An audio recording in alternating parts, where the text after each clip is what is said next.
Hey everyone, welcome back to my channel. In this video, I'm going to show you two simple ways to change the size of your app icons on your iPhone running iOS 26.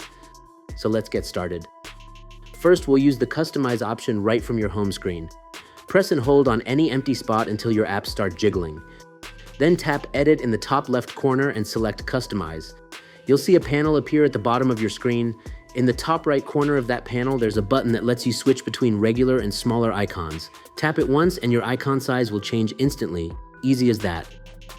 Now for the second method, open Settings app and tap on Display and Brightness. Then scroll down and tap on Display Zoom. You'll see two options here, Default and Larger Text. If you want your icons and everything else on the screen to appear bigger, select Larger Text and proceed by tapping here, then tap Use Zoomed. Your iPhone will make a quick refresh to apply the changes. And when it turns back on, you'll notice your icons are bigger and easier to tap. And that's it, two quick ways to adjust your app icon size on iOS 26. If you found this video helpful, give it a thumbs up, and don't forget to subscribe to the channel and hit the notification bell so you never miss out on more tips and tricks. Thanks for watching, and I'll see you in the next video.